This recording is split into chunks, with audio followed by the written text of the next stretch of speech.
I've been waiting for this day for what seems like forever. I'm extremely excited to be finally picking up my bike. I've been going through some stuff lately. My bike is just kind of my escape.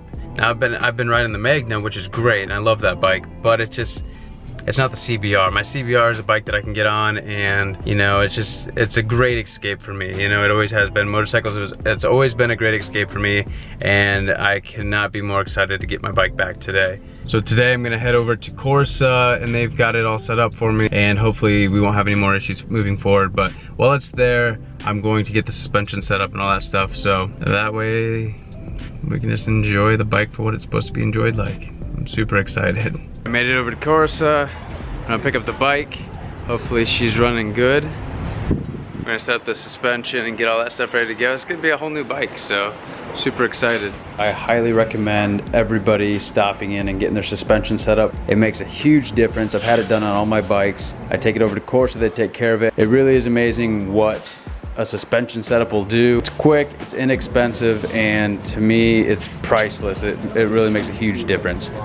All right, we got the bike back. I'm gonna go put some miles on, thanks to Dre and his team over here at Corsa. So, all right, I'll see you guys later. All right, man, be safe. Good. Enjoy. Thank you.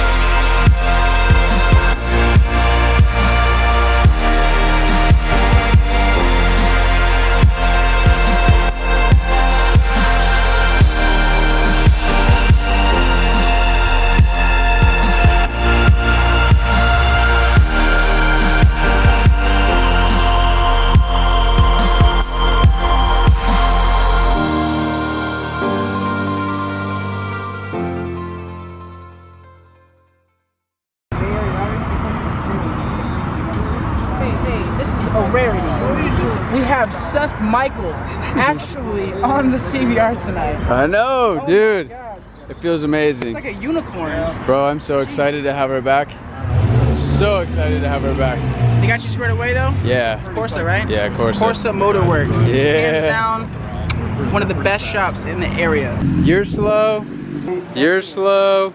You're slow. You're right. If you ride a bike, put a damper on your back. You're gonna get the You don't have a damper? I don't. Damn. Yamaha doesn't come with a damper. Really? You gotta buy an aftermarket one. Damn. You should have got a Honda, bro. That's a really You cool should have got car. a Honda, bro. It's electronic. Factory. Make sure everybody knew it was you. What? What'd you do? I didn't do anything. He told me to hit it. How? What'd you hit? The brakes? Yeah, I took it easy, but he coded me.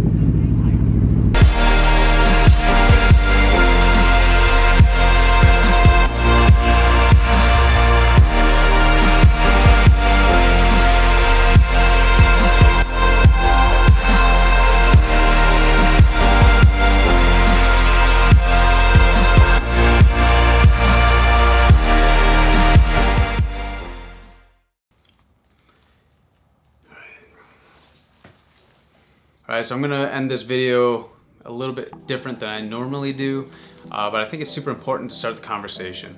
As you know, it's November. A lot of people are talking about No Shave November or Movember. Anyway, November has kind of become a big month for just the well-being of men around the world, whether that's cancer or mental health, many different things that men deal with. The big one for me is the mental health. I feel like there's this big stigma surrounding men and mental health, and it prevents a lot of men from speaking out and talking to people about this or seeking the help that they need depending on the severity of it. By them not speaking up or having that conversation, it's literally killing men before it's their time.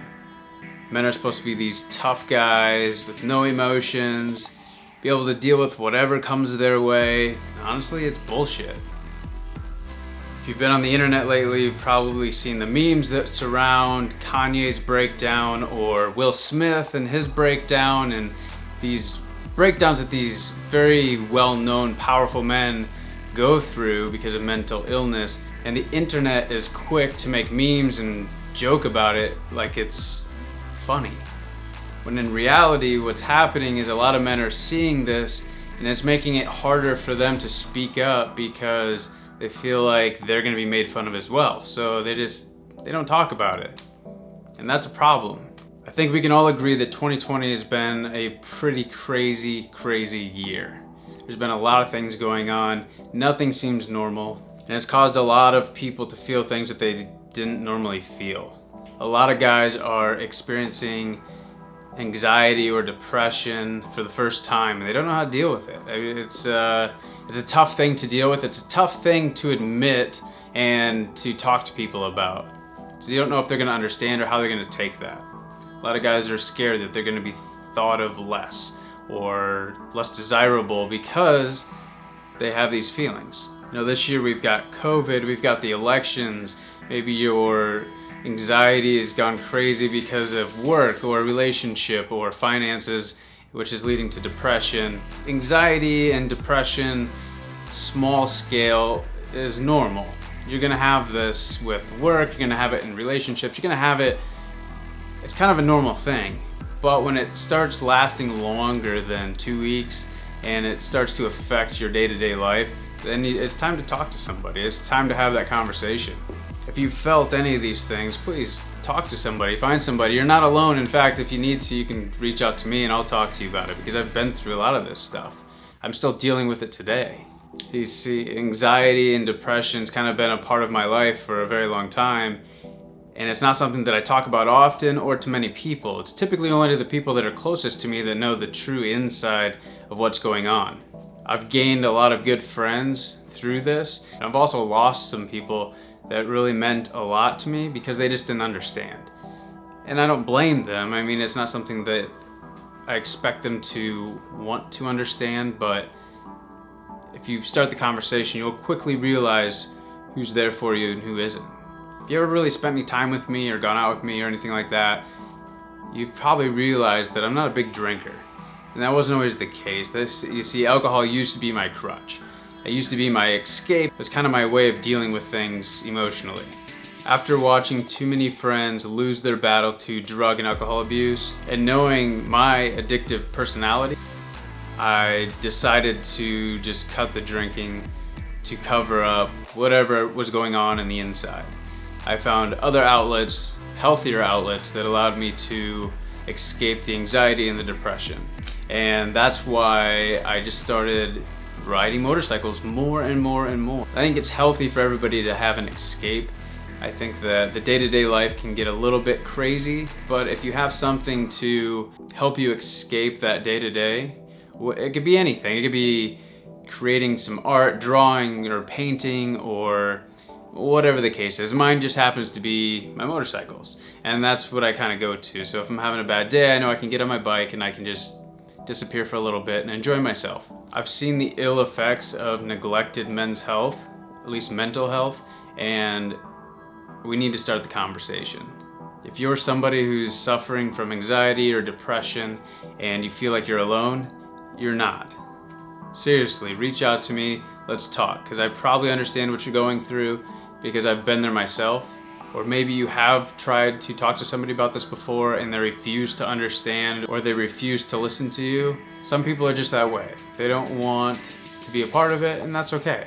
Because there are people out there that will listen to you, that will talk to you, and I assure you that if you have that conversation with the right person, you will feel 100 times better. It'll make all the difference.